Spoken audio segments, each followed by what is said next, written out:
이강민의 잡지사 6월호 네 번째 페이지. 자, 오늘은 면역 이야기를 해보겠습니다.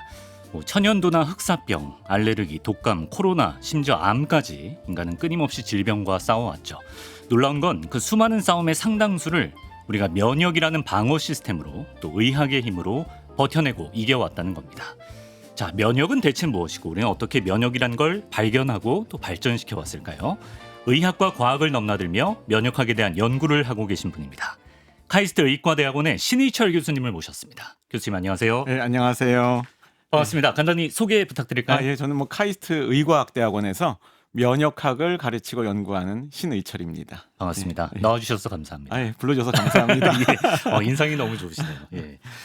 의학과 과학을 넘나들고 있다 이렇게 소개를 해드렸는데 의대 졸업하셨더라고요. 예, 맞습니다. 그럼 의사 자격증도 있으신 거예요? 자격증도 있죠.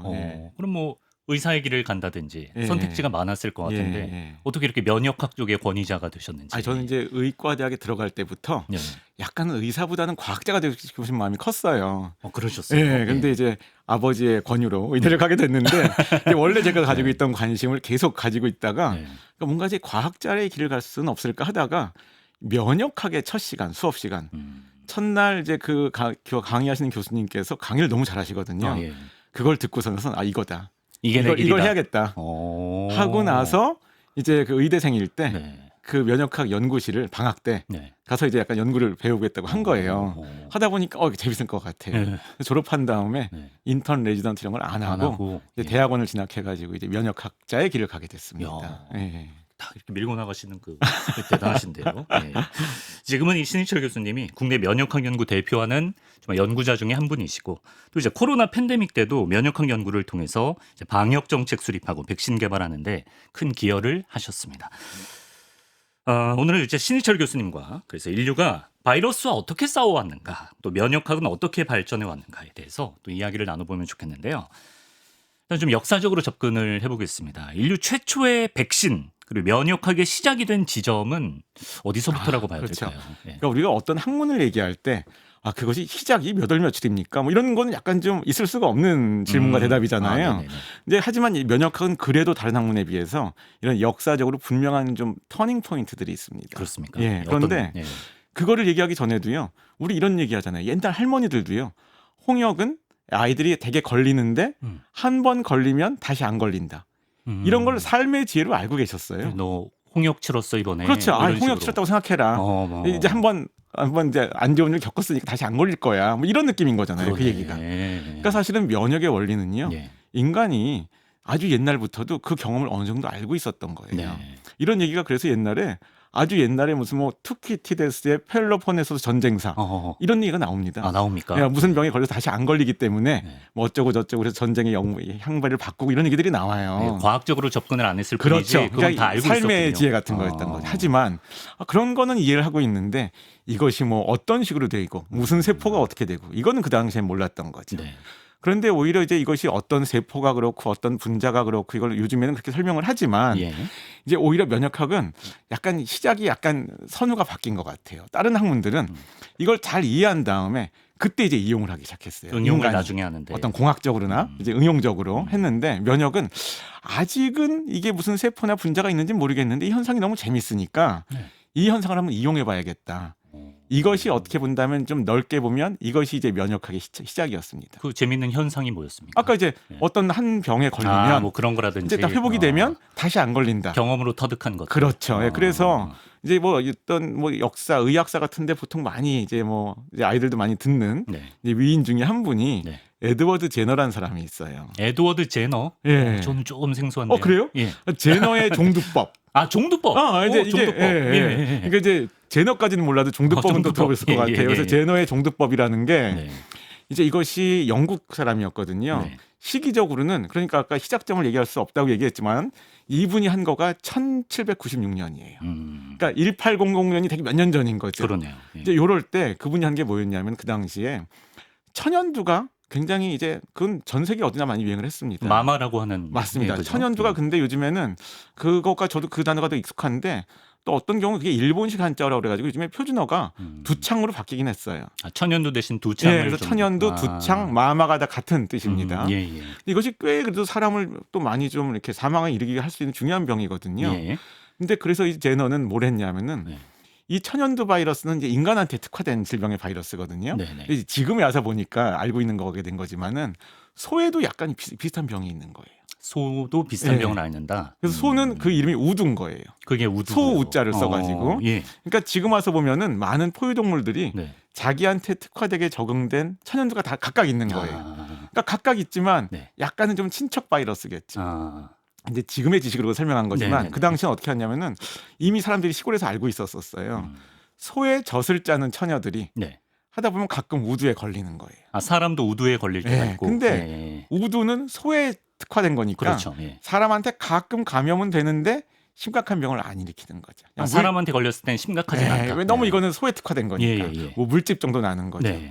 근데 그 당시에 알려진 지식이 이렇게 소의 젖을 짜는 그 처녀들이 우두에 한번 걸리고 나면 천연두가 인간 사이에 유행할 때 안 걸린다. 아, 그걸 알게 된 거군요. 이건 이제 알고 있었어요. 이제 사람 천연두는 걸리면 목숨이 위험할 수도 있는데 그렇죠. 예. 소의 그 우두는 사람이 걸렸을 때 그냥 심각하지 물집 않아. 정도만 생기는 어, 건데 예. 그래가지고 이제 1796년에 제너가 한 것이 그 우두에 걸린 소젖 짜는 처녀의 물집에서 그 뭐가 있는지도 모르는 바이러스도 몰랐어요 그때는요. 네. 물집에 액을 따가지고 네. 어떤 아이한테 주사를 했죠.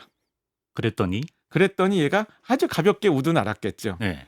근데 그런 다음에 네. 천연두가 진짜로 유행할 때까지 기다리면 이 실험이 너무 오래 걸리잖아요. 그렇죠. 그렇죠. 사실 요즘 현대 윤리로는 서용이 안 되는 건데 아, 예. 걔한테 직접 천연두 바이러스 그 어. 농포를 오. 걸린 사람의 농포를 주사를 했어요. 위험한 걸리나 안 걸리나. 실험이네. 예. 요즘에 허용이 안 되는 거죠. 근데 안 걸립니다. 아. 그 실험이 그 유명한 게 1796년도에 네. 하게 된 거고 그것 때문에 종두법이라는 게 생겼고 네. 그 종두법이라는 게 다른 말로 하면 우두 접종 이게 우리가 얘기하는 거죠.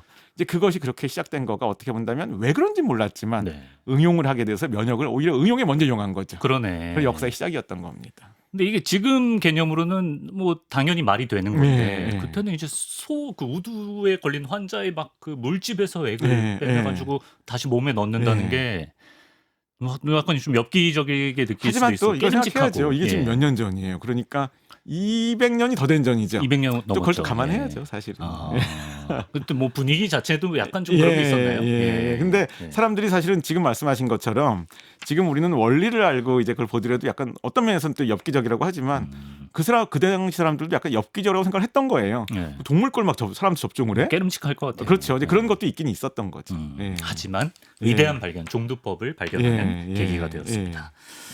우리나라에서 최초의 백신 역시도 그럼 종두법이 시작이었을까요? 그렇죠. 세계 최초의 백신이 종두법인데요.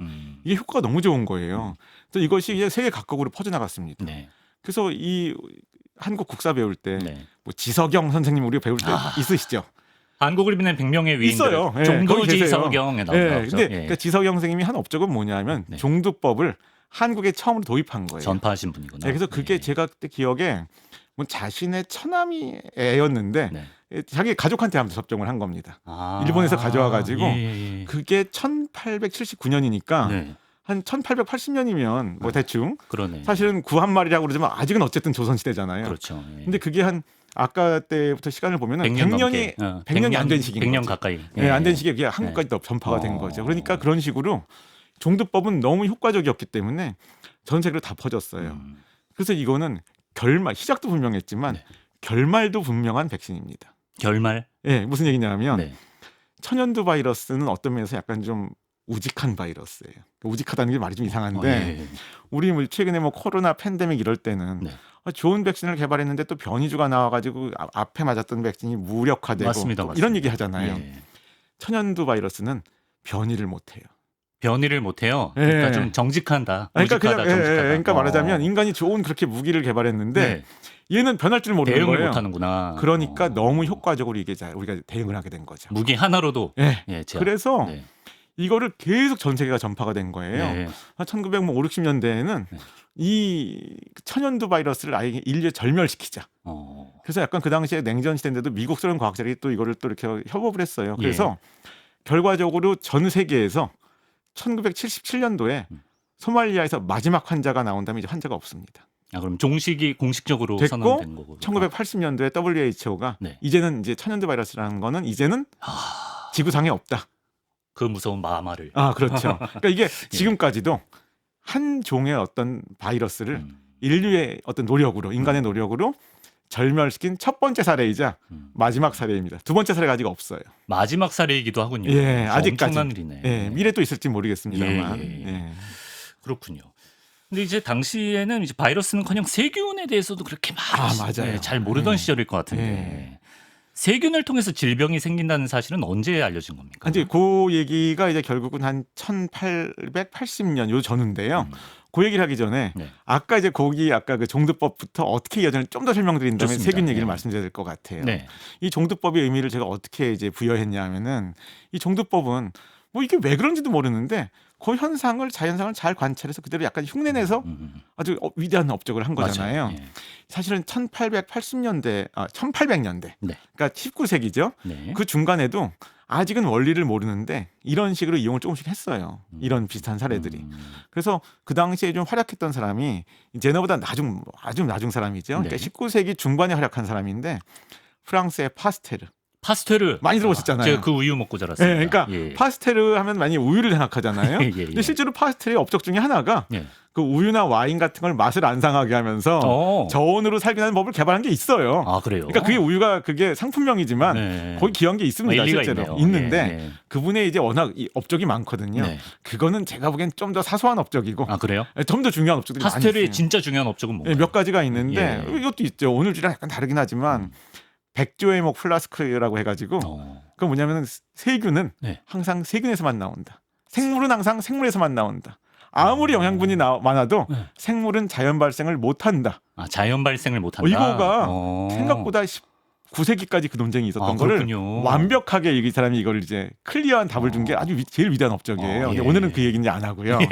면역에 관련된 거. 면역이 이 사람은 이 제너 같은 원리를 이용해가지고 사실은 광견병 백신도 만들었어요.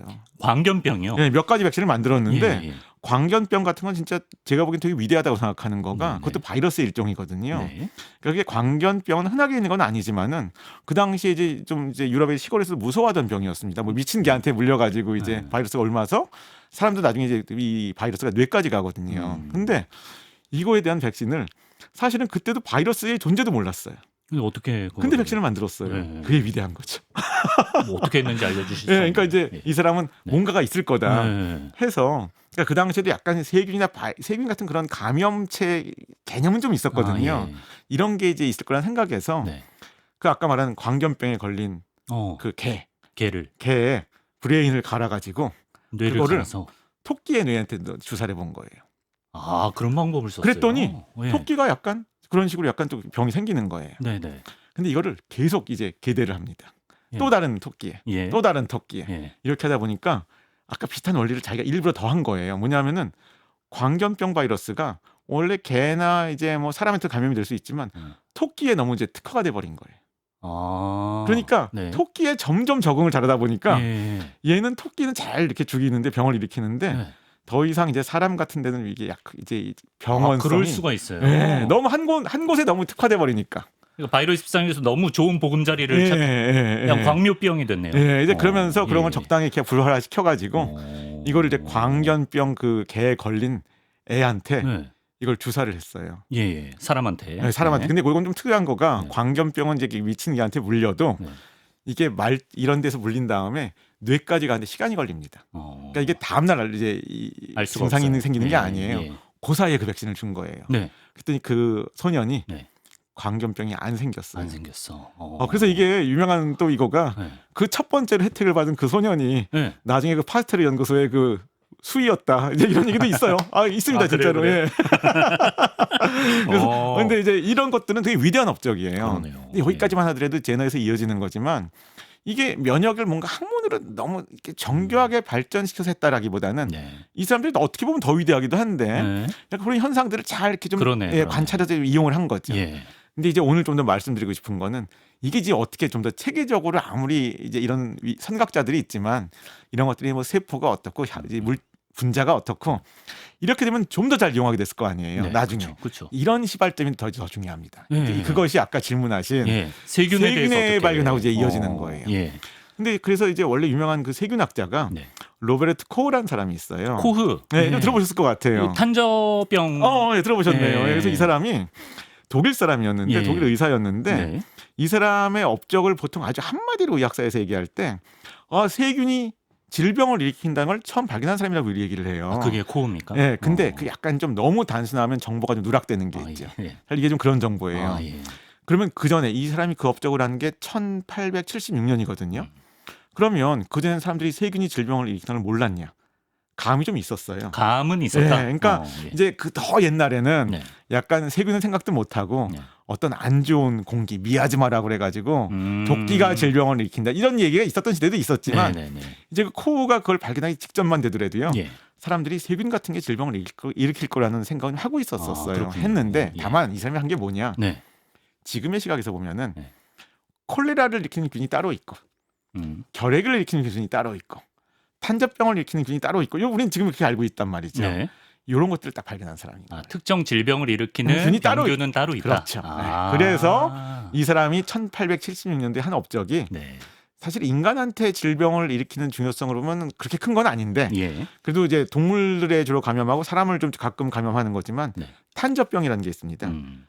이 균을 딱 발견했어요. 이 균이 탄저병을 일으킨다. 아. 그런 걸 딱 발견하고 나서 이제 스타가 됐죠. 스타가 됐다. 된 다음에 예. 계속 이제 독일에서 막 코어 연구소를 만들어줬어요. 예. 예. 그래서 계속 한 거가 계속 그 사람이 그런 걸 발견했죠. 콜레라균 발견하고 그 다음에 결핵균 발견하고. 결핵도? 네, 이 사람이 발견했어요. 예. 하다 보면 나중에는 이 사람 제자들이 예. 계속 발견합니다. 이 사람 제자들도 전 세계에서 와요. 네. 일본에서도 오고 그 당시에 그래서 이걸 다 배워서 갑자기 많은 세균들을 우리가 그 질병들의 세균들을 다 발견하게 돼요. 그때부터 한 1900 초반대까지. 그래서 그 당시 시대를 의학에서는 뭐라고 그러냐면은 네. 미생물 사냥꾼들의 시대. 미생물 사냥꾼들의 시대. 말되네요. 의학사에서 굉장히 중요한 시기였을 것 같습니다. 예. 자, 이렇게 뭐 파스테르, 코흐 등등을 통해서 우리가 이제 뭐 무엇이 병을 만드는가에 대해서는 좀 이제 구체적으로 알게 된 것 같아요. 그렇다면 이제 이런 병균, 세균이 우리 인간의 몸에 침입했을 때 우리 몸이 세균과 어떻게 싸우는가에 대해서 알게 되는 과정도 중요했을 것 같은데. 그게 이제 면역학을 진짜 발달하는 시기가 되는 거죠. 그래서 네. 다시 이제 시간을 돌려서 네. 그 당시에 독일로 한번 상상을 해보죠. 되게 이야기 재밌게 하신다. 코우 연구소. 코우 연구소로. 코우가 1876년대 그 위대한 업적을 할 때는요. 시골에 그냥 무명의 의사였어요. 예. 근데 이제 와이프가 남편이 심심해하니까 현미경을 사다 줬거든 선물로요. 심심해서. 근데 그거 가지고 이제 그 위대한 업적을 한 거죠. 그래서 이제 일약 스타가 돼서 독일에서 막 이제 베를린에서 그 수도잖아요. 연구소 만들어주고 막 엄청난 이제 돈과 이게 지원이 된 거예요. 그러니까 이제 독일의 많은 이제 사람들이 그 밑에서 아까 연구하면서 세균들을 발견했다고 그랬잖아요. 근데 그 당시에도 이제 이미 이런 연구를 많이 했던 것 같아요. 지금도 의학 연구실에서는 생쥐 가지고 연구하잖아요. 이런 걸 가지고 연구했던 거예요. 그 당시에도 뭐 쥐, 생쥐 이런 걸 가지고. 그럼 그 당시에도 뭐랬냐면은 콜레라균을 발견했잖아요. 그런 거를 이제 그 쥐에다 주사를 해줘요. 그래서 얘네들이 콜레라가 생기나 안 생기나 이런 것들이 증명의 과정이 되는 거죠.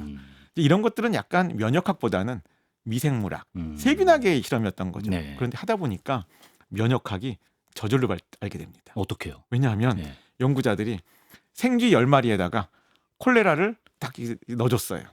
근데 세상 일이라는 게 다 그렇지만 이건 실험을 안 해봐도 예상이 되죠. 10마리가 다 죽을까요? 몇 마리는 살았구나. 그러니까 비실비실하다가 몇 마리 살은 거예요. 나았어요. 저절로. 그러니까 이 사람들이 그 생쥐들이 아까웠겠죠. 또 쓴 거죠. 다음 실험할 때. 근데 그게 이제 위대한 거 발견의 시초가 된 거죠. 그래요? 했는데 쌩쌩하네. 한번 낳은 애는 또 주입해도 쌩쌩하다. 처음에 이걸 눈치가 없는 사람들은 그냥 했겠죠. 저 같은 사람 근데 약간 눈치가 빠른 사람도 뭐 이상한데 하면서 얘들은 안 걸리네. 근데 그게 아까 홍역 그 똑같은 얘기인 거잖아요, 사실은. 그러네요. 근데 여기서 이제 얘들 그래서 이제 실험을 그거를 의식한 다음에는 한 번 이게 인식이 되잖아요. 눈치를 채면은 그 다음부터 그게 주제가 된 연구들을 이제 좀 더 정교하게 할 수가 있습니다. 그 시야로만 보니까. 그렇죠. 그게 진짜 또 진짜 해본 거예요. 반복했을 거 아니에요. 안 생기네. 아예 아프지도 않네. 얘네들은 왜 알게 된 거 이런 것들을. 근데 또 이런 거죠. 그럼 콜레라균 이미 발견했잖아요. 했는데 그럼 얘네들은 모든 병에 다 안 걸리는 거야? 그래서 옆에 또 있으니까 탄저균을 또 주사해봤어요. 그건 걸릴 것 그건 같은데. 걸려요. 그건 걸리겠죠. 그러니까 그것도 이제 우리가 알고 있던 거가 홍역 옛날에 걸리면 안 걸린다는 거가 네. 홍역만 안 걸리는 거지 천연도 걸리거든요. 아. 아까 옛날 할머니들의 그렇죠. 지혜에서도 예, 예. 그러니까 이걸 실험실로 재현을 한 거죠. 여기서 실험실로 그 상황을 재현을 한 거예요. 네, 네. 근데 저는 가끔 이 내용을 어디 가서 강의를 재밌게 할 때가 있는데 네. 이런 얘기를 합니다. 뭐냐면은 이게 과학도요. 어떨 때는 약간은 좀 어떤 민족이나 뭐 국가나 그런 민족성 네. 이런 국민성 이런 거마다 네. 약간은 과학을 발전시키는 방식은 다른 것 같아요. 그래요? 예. 왜요? 왜냐하면 예, 예. 이 현상을 네. 그때가 그러니까 19세기 말이니까 1800년부터 한 1900년 사이 그때거든요. 네. 그때 만약에 우리나라에서 그걸 처음 발견했다. 네. 그럼 막 이랬을 것 같아. 어떻게요? 야, 얘네들은 한번 경험하니까 네. 어떤 기가 생겼어. 아. 어떤 무슨 기운이 생겼어. 아. 뭐 이렇게 설명했을 것 같아요. 동아시아 쪽에선 그럴 수 예. 있어요. 예. 근데 독일 사람들은 철저한 물질 환원론자거든요. 물질 환원. 네, 그러니까 이거는 뭔가 물질로 설명해야 되는 거지. 네. 이 사람은 기 이런 거 말고. 그럼 어떻게 설명하나요? 그러니까 이렇게 하냐면은 야, 그러면 이거가 뭔가 기억을 가지고 있는 거잖아. 어. 한번 경험을 하니까 네. 이 몸이 이걸 기억을 하네. 어. 이 기억은 어떤 물질로 저장돼 있을 거다. 아. 이것이 어디 있을까? 어. 그러니까 어디에 이 물질이 이 생쥐에 어딘가 있을 거 아니에요. 이 병이 기억에. 한번 났던 생쥐가 뭔가 네. 이걸 기억하고 있다는 건데. 그렇죠. 그 물질로 기억하고 있을 거 아니에요. 그게 어디 있을 이게 건가? 물질로 돼 있다면 이 기억을 경험이 없는 생쥐한테 네. 물질을 옮김으로써 네. 이거를 전파시킬 수 있을까? 말이 되는 거 아닌가요? 그렇죠. 근데, 맞는 말 아닌가? 근데 이게 우리 시각에서 그렇지 네. 이런 그러니까 생각도 그때는 예, 그렇죠. 예. 그러니까 만약에 네. 우리 사회자님이 네. 그때 독일의 과학자라면 이 면역이 지금 언어죠. 네. 면역이 된 생쥐로부터 네. 그 어떤 물질을 체 성분을 꺼내서 네. 아직 경험위원회한테 넘겨줘야 돼. 네. 그래서 이게 넘어가나 봐야 돼. 네. 뭘 맨 먼저 해보겠어요? 맨 먼저 해볼 만한 거. 피를 뽑아서 할 것 같아요. 나도 누구나 그렇게 얘기하시더라고요. 피를 네. 먼저 해본 거예요. 예. 근데 실제로 피를 뽑으면 네. 피가 바로 굳습니다. 피는 대개. 아 그렇습니까? 그러니까 피는 우리 사람 피를 뽑아봐도요. 예. 한 30분 되면 굳어요. 네. 그럼 이제 피가 굳고 나면 네. 이제 피의 어떤 물 성분, 그러니까 적혈구 이런 데 가라앉고 물 성분이 이렇게 노리끼리한 액체로 남아요. 네. 우리가 혈청이라고 그러죠. 혈청 많이 들어보셨잖아요. 그죠? 예. 그래서 그 혈청을 예. 다른 아무 경험도 없는 생쥐한테 주사를 해봤어요. 네. 근데 뭘 해봤을까요? 아까 이제 그 그게 뭐 뭐 콜레라균이라면 예, 예. 해봤더니 얘가 걸릴까요? 안 걸릴까요? 안 걸렸겠죠? 안 걸립니다. 아, 이게 위대한 발견이네. 이게 위대한 발견이에요. 그러니까 아까 그 얘가 한 번 앓으니까 네. 안 걸리네. 네. 이것까지 안 것도 위대한 발견인데 그렇죠. 네. 위대함의 포인트가 더 위대해지는 거 바로 이 포인트입니다. 다른 생쥐한테도 이게 적용될 수 그렇죠. 있다. 넘어간다. 예. 그러니까 이제 이것도 의미가 두 네. 가지로 또 해석될 수 있어요. 예. 이제 약간 이거를 이렇게 생각하는 사람들. 어떻게요? 예. 이건 우리가 진짜 새로운 원리를 발견했다. 너무나 중요한 원리예요. 아직 이 혈청에 네. 뭐가 녹아 있는지까지 우리는 아직까지 몰라. 그건 모르죠. 모르긴 모르지만 예, 예. 굉장히 위대한 발견이거든요. 네. 그래서 사람들이 이런 실험을 하기 시작합니다. 이게 이제 지금 현대 우리 대학생들도 배우는 면역학의 일장에 나오는 그런 얘기들인데 네. 이런 걸 해봐요. 아까 콜레라에 대한 면역이 생기면 딴 건 안 생긴다고 그랬잖아요. 맞습니다. 예. 이건 우리가 이제 현대 면역학에선 특이성. 특이성.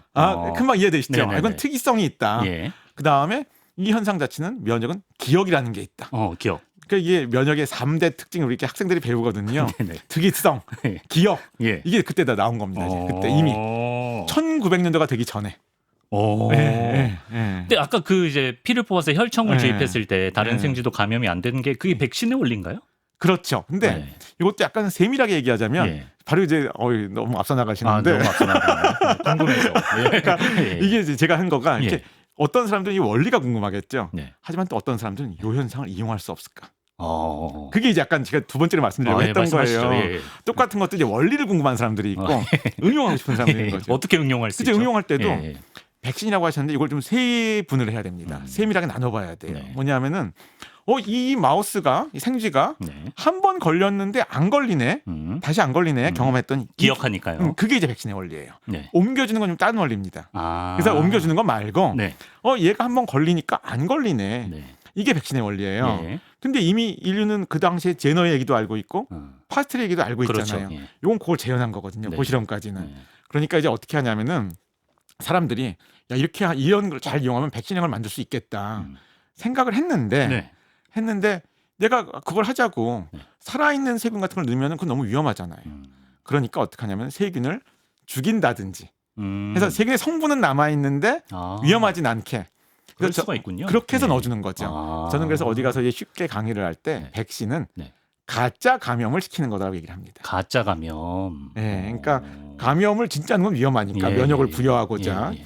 그러니까 가짜 감염을 하는 건데 그런 네. 것들은 세균을 죽여서 죽이는 특성만 한다거나 살려놓고. 아니면 살아있는 세균인데 독성이 없어요. 뭐 이런 식으로 뭔가 이런 식으로 하는 게 이제 백신이 된다고 볼 수가 있는 거죠. 예. 예. 오늘 너무 재밌어서 분량 길어질 것 같은데. 근데 이제 그 면역학 역사상 가장 유명한 논쟁이 있다고 들었습니다. 이게 예. 메치니코프, 예.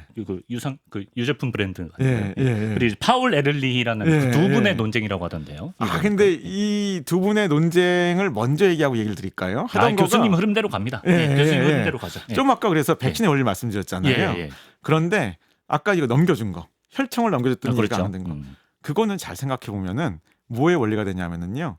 항체 치료제의 원리가 되는 거예요. 항체 치료제. 예, 이게 뭐냐면은 네. 이건 백신하고 약간 다른 거예요. 예. 내가 어떤 바이러스나 세균에 걸릴 수가 있는데 네. 그 아까 혈청 같은 거, 예. 다른 개체가 경험해서 가지고 있는 그 면역을 가지고 있는 그거를 내가 넘겨주면 네. 병이 안 걸리거나 할 수 있을지 모른다는 걸 알게 된 거잖아요. 그렇죠. 그거는 우리가 백신이라고는 안 불러요. 네. 그거는 이제 우리가 항체 치료제의 근간이 된 건데 잘 생각해보면 이건 뭐랑 연관되냐면은 네. 이게 100년 전 넘게만 얘기만이 아니고요. 최근에 코로나 팬데믹 때 네. 이거 혹시 기억나세요? 우리나라에서도 네. 맨 처음에 어떤 지역에서 유행을 먼저 했어요. 예. 근데 그때 이제 저절로 나은 사람들이 많이 계실 거 아니에요. 네네. 그 다음에 서울에서 유행을 했습니다. 네. 서울에서 환자가 생기니까 그때 지역에서 회복한 사람들의 피를 뽑아서 혈장을 분리해서 지금 환자인 사람한테 그걸 넣어줬어요. 그때. 그랬구나. 네. 예. 왜냐면 아무 약이 없으니까. 예. 그게 그 원리랑 똑같아요, 달라요? 그게 똑같죠. 똑같죠. 항체 치료제군요. 예, 그러니까 이게 말하자면 예. 그 원리를 21세기도 이용을 하고 있는 거예요, 우리가요. 급할 때. 예. 근데 제가 약간 헷갈리는 예. 게 예. 그런 표현을 많이 쓰지 않나요? 예. 백신 접종을 했을 때 몸에 항체가 형성된다. 네, 근데 그쵸. 항체 치료제라는 말이 또 그러니까 있는 이거죠. 거예요. 그러니까 말하자면 예. 백신을 만드는 거는 예. 내 몸에서 네. 내 세포가 항체를 만들기 유도하는 거고 예. 이거는 예. 남이 만든 남한테. 항체나 심지어 요즘 시대로 치면 공장에서 만든 항체를 예. 내가 약으로 넣어주는 건 항체 치료제고. 그러니까 내 몸에서 항체가 일하는 일은 비슷하다 하더라도 내 몸에서 항체가 저절로 나오게 해주는 건 백신. 남의 몸에서 만들어진 거. 그걸 넣어주는 거는 또는 요즘 공장에서 만듭니다. 네. 그걸 넣어주는 거는 항체 치료제.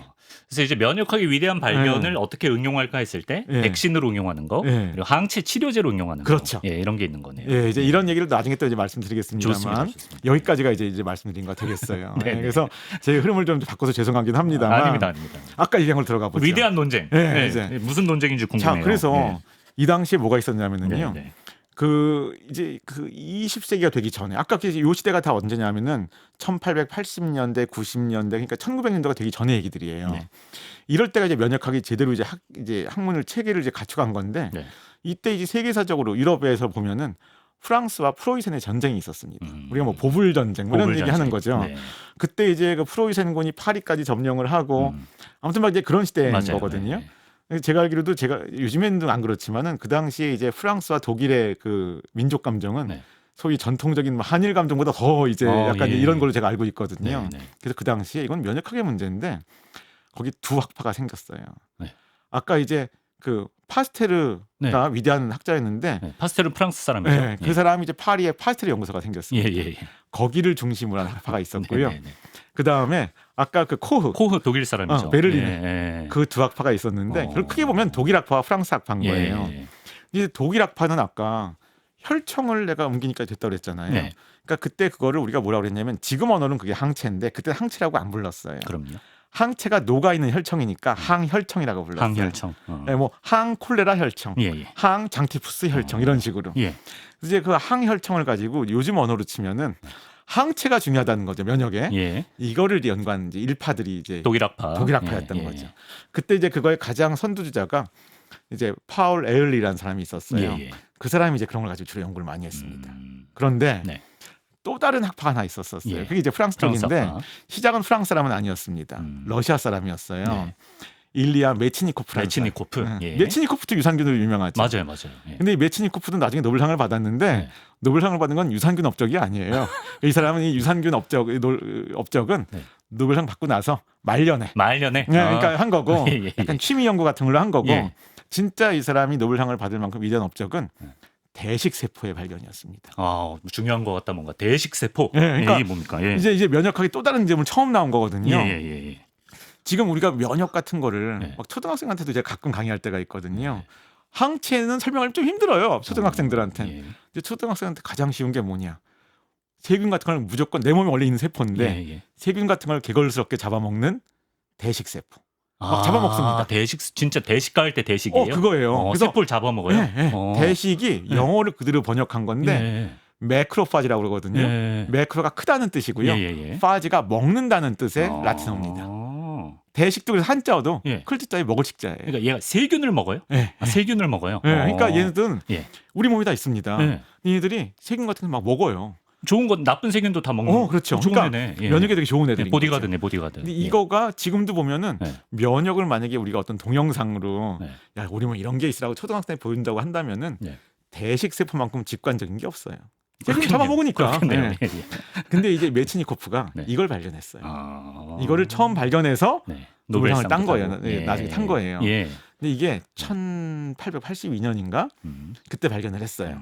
근데 그때 이제 러시아에 있었는데 이 사람이 불가사리라고 하는 생명 있잖아요. 이제 큰 거 말고 저도 직접 본 적은 없습니다만 그 유생이라고 그래가지고 이거의 어린 애들 이게 투명한가 봐요. 되게 작고 투명한가 봐요. 근데 거기에다가 장미가시를 찔렀어요. 그 당시 말하자면 이거는 바늘을 찌른 거야 아무거나. 근데 그런 게 없으니까 장미가시 끝이 뾰족할 거 아니에요. 그렇죠. 이걸 이제 찔렀더니 현미경 관찰을 한 거예요. 이걸 이제 현미경이 이게 투명하다 보니까 보여요. 그 생명체가 투명하다 보니까 그 유생이라는 거가. 그렇겠죠. 근데 어떤 세포들이 장미가시를 먹을 수는 없죠. 마치 그걸 잡아먹어서 제거할 듯이 막 몰려드는 거예요 그쪽으로. 그 투명한 몸으로 다 보여요. 그게 보인 거죠 이제 그 사람이. 그래서 그런 그림도 그리고 해가지고 이 사람이 이거는 이게 무슨 뭐 왜 얘네들이 인식하는지 왜 일로 오는지 다 필요 없다. 얼마나 직관적이냐. 이게 면역의 본질이다. 애초에 그 작은 불가사리 유생을 장미가시로 찌를 생각한 것도 대단하다. 그렇죠. 그래서 이런 이제 얘기들을 한 거예요. 그래가지고 이거를 한 게 1882년이에요. 그러다가 나중에 이 사람이 이제 파스텔 연구소에 나중에 이제 글로 오게 됩니다. 그럼 프랑스 학파랑 결을 같이 하게 되네요. 그래서 거기서 계속 연구를 해요 이 사람은요. 왜 논쟁이 벌어지는 겁니까? 뭐냐면 이런 거예요. 분명히 이제 뭐가 걸리면은 아까 이제 다시 안 걸리고 걸렸다가 회복이 되면 이런 면역 현상이 분명하게 있는데 이런 걸 어떤 세포가 하는 거고 어떤 분자가 하는 건지 설명을 해야 될 거 아니에요. 그렇죠. 학자들은. 여기서 사실 지금에서 보면 어처구니가 없는 게 야, 둘 다 중요하면 되는 건데 서로 자기네가 본 것만이 중요하고 너희 건 안 중요하다고 얘기를 한 거예요. 말하자면 그 독일 학파 파울 에얼리를 위시로 한 그 사람들은 항체를 강조했던. 야 봐봐 이렇게 했더니 혈청을 넘겨주니까 넘어서 안 걸리잖아. 그렇지. 이게 면역의 자명해. 핵심이야. 이걸로 이제 모든 걸 설명하고 설명한 거예요. 근데 좀 정교하게 하니까 뭐 콜레라에 대한 항 혈청도 만들어 또 뭐 장티푸스 기능을 따로 만들어 이걸 하니까 얼마나 정교하게 설명할 수 있어요. 그다음에 이제 이 메치니코프는 좀 단순하네. 약간은 대식 세포가 다 잡아먹어. 이런데 이 사람 나름대로 한 거죠. 이게 마우스에도 있어. 뭐 이런 식으로 다 보여주고 마우스에 또 무슨 균을 쪄서 보여주기도 하고 그때 그 사람이 그린 그 그림 같은 그 사람은 사진보다는 그림으로 많이 그렸거든요. 현미경 본 다음에 뭐 이런 것도 막 자료가 있어요. 책에 나와 있어요. 그러니까 이제 약간은 요즘으로 치면은 그것도 약간은요. 지금도 제가 요즘에 현대 학문을 하지만 제가 하는 학문 분야에서도요. 독일 사람들이 가장 끝까지 정교하게 좀 증명을 하려는 성향이 강해요. 약간 이렇게도 보여주고 저렇게도 보여주고 이렇게. 조금 이제 약간 좀 이제 프랑스 그 느낌은 너무 뻔하잖아. 딱 보면 몰라? 약간 이런 느낌? 이제 여기에 이제 그 당시에 있었던 거예요. 알겠습니다. 그래서 이제 하니까 얘가 그 당시에 제가 있었다면은 이랬을 것 같아요. 야, 둘 다 중요해. 이렇게 했을 것 같은데. 답은 둘 다 중요하다가 맞는 거죠. 지금 와서 그런 건 맞아요. 근데 서로 너희 건 안 중요하고 우리 것만 중요하다. 그랬군요. 이렇게 싸운 거예요. 이게 하는데 약간 유치한 싸움을 한 거예요. 말하자면은. 약간 요즘 같은 경우도 학회 같은 데 가면은 그러니까 그 당시 유럽은 지금 같은 학회가 있었어요. 그 당시에도 어디에 모여서 이제 학술을 발표를 하고 지금 같으면은 우리가 내가 좀 별로 안 싫어하는 사람이 있다 해도 발표하면 박수도 쳐주고 이러잖아요. 사실은요. 그때는 보불 전쟁 이후라서 완전 이거는 뭐 그런 거는 아직 서로 못 하고요. 예. 이렇게 했다고 그래요. 그 당시에는 이미 그 신문 같은 거가 네. 그러니까 저널 같은 그러니까 학술지가 파스트링에서 나오는 그 저널이 있거든요. 예, 예. 이게 다음 날이면 베를린까지 이게 배송이 돼요. 네. 하면은 거기서 이제 뭔가 논문들이 나오잖아요. 네. 쫙 보고 나서 약점 찾아가지고 아. 이 약점을 언제 막 이제 자기 연구원들한테 이제 요즘으로 치면 포스트잇 같은 거겠죠. 네. 이렇게 써가지고 네. 언제까지 이거의 약점을 파악해가지고 올 것, 뭐 이런 식으로 해가지고. 파회법을 찾아라. 그러니까 서로 약간 좀 뭐랄까 이렇게 지식적으로 가는 것만 아니고 디스도 막 많이 하는 거죠. 예. 근데 지금 와서 보면은 그게 또 그러다가 둘 다 맞다. 디스를 당하니까 예. 우리가 또 그게 아니라는 걸 증명을 또 하고. 그렇겠죠. 그러니까 약간 이 전쟁을 하게 면역 전쟁을 감정 해요. 싸움, 면역 전쟁. 예. 진짜 의학사에서 예. 이게 면역 전쟁이란 말이 있는데 네. 했는데 네. 결론적으로는 감정 싸움을 했지만 그것 때문에 면역이 더 정교하게 설명하게 된 거죠. 그러면 그 대식 세포와 그 항체는 어떤 관계인 거예요? 지금 보면은요, 예. 둘이 콜라보레이션도 해요. 둘이 협력을 합니까? 네, 협력하는 것도 있어요. 어떤 식으로 협력을 합니까? 이런 거죠. 예. 세균이 여기 있어요. 예. 근데 대식 세포는 그냥 잘 잡아먹는데 네. 여기 항체가 있어요. 네. 그럼 항체는 세균에 붙어요. 네. 항체가 붙어 그 세균을 있잖아요. 막기 위해 붙는 거죠. 항체도. 그죠? 항체를 죽이려고. 예. 항체가 붙었을 때 예. 이게 세균이 이제 항체가 코팅돼 있잖아요. 예. 대식 세포가 더 잘 잡아먹어요. 아, 예. 진짜 협력이네. 협력이에요, 이거는. 그러니까 항체가 야 네. 내가 얘 잡고 있어 하면은 대식 세포가 와서 먹어준다고. 그러니까 이 용어도 있어요. 옵소니제이션이라고. 이 용어가 있어요. 예. 근데 이런 식으로 많이 표지를 하는 거죠. 오 신기하다. 그래서 보불 협력이에요. 보불 협력. 심지어는 예. 항체가 붙으면은 항체 꼬리 쪽이 있거든요. 예. 대식 세포가 항체 꼬리 쪽에 붙는 수용체가 있어요. 그러니까 꼬리 쪽에 항체가 코팅해줬으면은 예. 항체를 코팅됐으면 항체 꼬리가 이렇게 밖으로 나와 있을 거 아니에요. 그거를 인식해가지고 항체가 코팅한 걸 잡아먹기 위해서 하는 그런 수용체가 있어요. 뒤에 붙어서 대기하고 있다고요? 그걸 그냥 딱 이런 이게 다 있어요. 예. 신기하다. 분자적으로 다 설명이 돼요. 지금은요. 근데 이제 그렇게 돼서 한쪽은 세포들이 중요해. 이 대식세포. 그러니까 크게 보면 대식세포라고 얘기했지만 이걸 요즘으로 보면 이제 두 가지로 설명할 수 있어요. 요즘 지식으로 보면은 세포가 중요해. 세포가 중요한 게 아니고 피에 녹아 있는 그 분자가 중요해. 이런 싸움을 세포냐 피 속의 분자냐 이렇게 설명할 수도 있고요. 또 하나는 이건 약간 좀 더 전문적인 얘기긴 한데 항체 같은 경우는 고등동물만 가진 좀 면역입니다. 근데 아까 대식세포는 불가사리도 있다고 그랬잖아요. 맞아요. 그래서 이거를 선천 면역이라고 그러고 이걸 적응 면역이라고 그러는데 이게 뭐가 더 중요하냐 이런 싸움이기도 했던 거예요. 여러 가지 이게 중의적으로 해석이 되는데 그러네. 이게 어쨌든 이게 더 중요해 하는 건데 사실 양쪽을 화해시킨 거는 저기였어요. 노벨상위원회. 어떻게 화해시켰나요? 이 사람들이 1908년도에 노벨상을 공동 수상합니다. 메치니코프랑 에를리가 공동 수상. 근데 잘했다. 요즘에 이런 거 있잖아요. 요즘에 노벨상을 공동 상하는 경우도 많이 있거든요. 있죠. 근데 대개는 공동상이 뭐냐면은 서로 네가 틀리고 내가 맞다고 주장하는데 그걸 주는 경우는 없어요. 이제 뭔가 옳다고 같이 연구했을 때 같이 공동 친구겠죠. 대개는 협력자들 하는데 여기는 서로 싸웠는데 둘 다 맞아. 이례적이네. 해서 1908년도에 두 사람한테 잘됐다. 면역의 기본 원리를 발견한 공로로 잘했어. 노벨위원회가 잘했어요. 그렇습니다. 시간이 좀 빠르게 지나가서 요 질문 드려봐야 될 것 같아요. 그때까지만 해도 이제 항체가 면역의 전부라고 생각했는데 좀 반전이 펼쳐진다고 합니다. 면역학의 최종 보스, 소위 끝판왕이라고 부를 법한 친구가 등장합니다. 그게 뭡니까? 이제 그게 T세포인데요. T세포. 근데 이제 이 방송을 어떻게 보면 이제 이게 면역학회 회원인 다른 학자분 제 친구들이 들을 수도 있거든요. 근데 그렇게 얘기하면 좀 제가 혼날 수도 있어요. 왜요? 제가 대본에 그렇게 써드린 거가 그 면역학자들은 되게 자기 전공 세포나 분자들이 하나씩 있어요. 제가 T세포 전문이에요. 어디 가서 T세포가 면역의 최종 보스다 얘기하는데 어떤 사람들은 또 항체를 내는 B세포를 연구하는 분들이 계세요. B세포도 있고 뭐 다른 근데 세포도 그거 전문하는 있고. 사람들은 이거 보시면 저 나중에 혼납니다. 그래서 이제 T세포도 중요하다. 이제 이렇게 말씀드릴 수가 있는데 T세포도 중요하다. 이렇게 되는데 끝판왕 중 하나다. 그렇죠. 하나다. 그래서 이제 아까 그 1908년도에 항체랑 이렇게 됐다고 그랬잖아요. 네네. 사실은 20세기 전반은 그때 20세기 초반이잖아요. 20세기 전반은요. 사실은 에를리게가 이고 메치니코프가 진 100년이었어요. 그러니까 피 속의 분자 쪽이 이겼다. 그러니까 왜냐하면은 대식세포는 없다고는 아무도 얘기 안 했는데 약간 발전이 지지부진했어요. 얘네들이 왜 잡아먹는지 뭐 이런 거에 대한 거. 근데 그 항체 쪽은요. 나중에 항체 분자를 발견하고요. 네. 그 분자의 구조도 어떻게 발견하고요. 왜 이렇게 항체가 다양한 세균에서 만들 수 있는 원리도 발견되고 다 노벨상 받았어요. 그런 것들이요. 예. 그러니까 이게 20세기는 예. 면역학으로 보면 항체의 예. 20세기였던 거예요. 항체 20세기였다. 예. 예. 근데 그러다가 네. 이제 거기에 이제 못지않게 중요한 T세포가 이제 나온 거죠. T세포는 네. 1960년대에 나오게 됐어요. 이제 처음 이제 눈치를 채게 됐는데 예. 이제 이건 어떻게 알게 됐냐면은 어떤 학자가 프랑스에 있는 자크 밀러라는 프랑스지만 호주에서 일하는 사람입니다. 예. 근데 이 사람들이 이제 이 자크 밀러라는 사람이 연구를 하다 보니까 사람도 그렇고 마우스에 태어나자마자 여기 약간 흉선이라고 그래가지고요. 흉선. 잘 예. 못 들어보신 장기일 거예요. 여기 뼈 있잖아요. 네. 요 바로 뒤에 있어요. 명치 뒤쪽에. 네, 명치 뒤에 이제 그 장기가 있는데 네. 이건 애들은 되게 커요. 근데 어른이 되면 이 장기는 거의 막 없어집니다. 아 그렇습니까? 네, 그런 장기가 있는데 예. 이거를 생기에서 제거를 하니까 네. 얘네들이 막 바이러스 잘 걸리는 거예요. 흉선을 제거했더니. 어릴 때 제거했더니. 그래서 나중에 이걸 막 이런 실험을 이제 정교하게 한 거죠. 예. 다시 또 흉선을 넣어주기도 하고 이런 식으로 했더니 예. 이게 흉선에서 나오는 이상한 면역 세포들이 있는데 얘네들이 되게 중요한 면역 세포구나. 그래서 흉선이 영어로 사이머스거든요. THYM이었습니다. 사이머스. 그래서 T 세포입니까? 그래서 T thymus dependent 세포라고 그래가지고 흉선에 의존하는 세포다. 그래서 T 세포라고 발견이 됐는데 예. 이제 이거 이제 쌍둥이가 아까 얘기한 것처럼 항체는 아까 옛날에 발견했다고 그랬잖아요. 맞아요. 예. 항체를 내는 세포는 B 세포예요. 항체는 B 세포에서 만들어지고. 그래서 이제 예. 지금 와서 보면은 네. B 세포랑 T 세포가 거의 굉장히 유사한 애들인데 약간 다른 기능을 하는 거예요. 이제 지금 와서 보면은 예. B 세포는 항체를 내는 게 특화된 거고요. 네. T 세포는 그럼 뭘 하는가? 이제 그때 발견됐는데 네.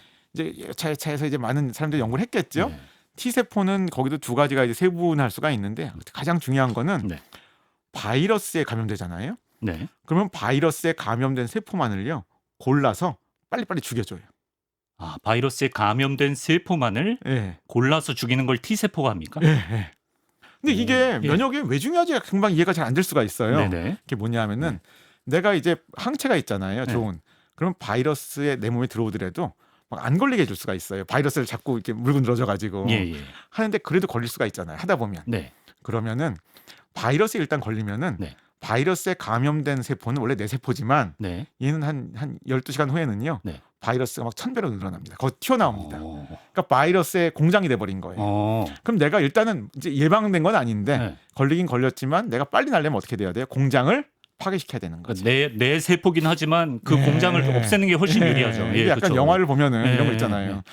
좀비에 걸린 사람이 물으면 좀비가 돼 그 사람이. 그렇지. 네. 그러면은 그래 내 친구여도 네. 빨리 제거를 빨리 뇌를 해야지. 쌓아야죠. 예, 이제 약간 맞아요. 이게 뭔가 더 이상 사태를 진정시킬 그런 수 느낌? 있잖아요. 그러면 항체가 약간 1차 저지선이라고 볼 수 있나요? 그 말씀을 제가 바로 드리려고 했던 그런가요? 겁니다. 이게 3-40분 만에 사회자님이 면역학의 원리를 아니 설명을 쉽게 해주셔가지고. 그러니까 예. 그래서 이거를 다시 얘기한다면 네. 우리가 코로나 때로 다시 얘기해 볼까요? 예. 그럼 우리가 코로나 때 백신을 맞았잖아요. 이제 백신을 안 맞은 경우, 안 맞은 경우에는 항체나 T세포 반응이 일어나려면 네. 보통 한 주가 걸려요, 시간적으로. 예. 그럼 내가 오늘 걸렸다. 백신이 아무 전에 걸린 적도 없고 백신도 안 맞았어요. 네. 코로나에 걸리면은 네. 대개는 그냥 100% 걸립니다. 예. 왜냐하면은 항체나 T세포가 없어요. 네. 그러니까 이제 그게 신종의 의미인 거죠. 네. 그러면은 막 이제 걸려요, 어쨌든. 네. 그러다가 이제 나중에 한 주 지나면은 네. 항체나 T세포가 이제 활성화돼요. 예. 그러면서 이걸 이제 낫게 해주는 겁니다.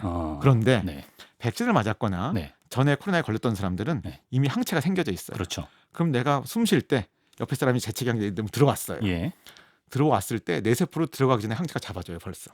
세포 들어가기 전에 바깥에서 항체가 잡아준다. 예. 그러니까 이게 1차 방어선인 거죠. 그래도 이게 완벽하지 않을 수가 있잖아요. 근데 항체를 뚫고 세포로 들어오는 애가 있으면 공장이 되기 전에 그러니까 공장이 이제 되기 전에 얘가 그 옆에 또 감염시키고 또 감염시킵니다. 이제 전파되기 전에 빨리 그 세포를 찾아서 죽여주는 그걸 하는 게 T세포인 거예요. 예. 이해했습니다. 예. 항체와 T세포가 진짜 그 중요한 중요하죠. 그 예. 투탑이네요. 근데 이것도 이제 제 동료 면역학자한테 혼날까봐 하나만 더 말씀드리면 킬러 T세포가 이제 그 하는 거고요. 이 T세포 두 가지가 있어요. 이게 킬러 T세포, 킬러. 킬러 T세포. 하나가 이제 헬퍼 T세포라고 그래가지고 이 모든 걸 또 조율하는 세포 하나 더 있습니다. 그래요? 여기까지 제가 말씀드려야 될 것 같아서. 교수님은 그럼 킬러 T세포 쪽이신가요? 그래서 제가 먼저 설명드렸습니다. 헬퍼 T세포도 있고.